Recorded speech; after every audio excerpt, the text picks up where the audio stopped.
Hello everyone. Today, I will discuss the similarities and differences of the private stock corporation and public corporation. But before I discuss the similarities and differences of those corporations, we must first define what is private and public corporations. So, what is a private corporation?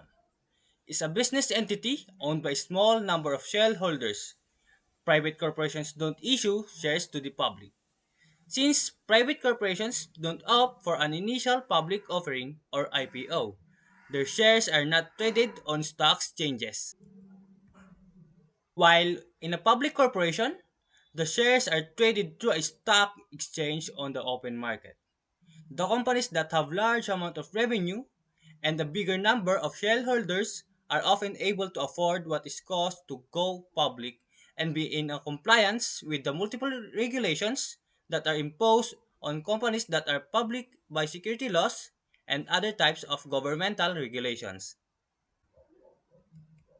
Okay, let's move to the differences between private and stock corporation.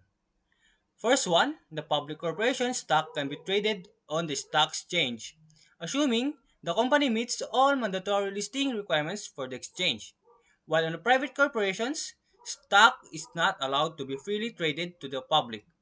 Second one, the corporation starts as a private enterprises, perhaps the vision of a single individual, while the private corporations can be sole proprietorship, partnership, or corporations, but private corporations are quite different from their public Britain. And lastly, public corporations are those formed or organized for the government of a portion of the state, while private corporations are those formed for some private purpose, benefit, or aim, as distinguished from public corporations which have for their purpose the general goods and welfare. Okay, let's move to the similarities between public and private corporation.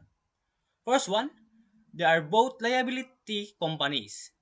They are legally distinct entities with their own assets, profits, and liabilities.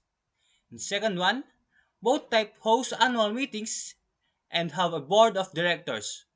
And they both also keep records of meetings and maintain a list of shareholders and their holdings.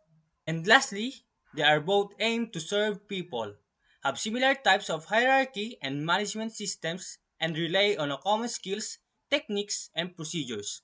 That's all of my discussion.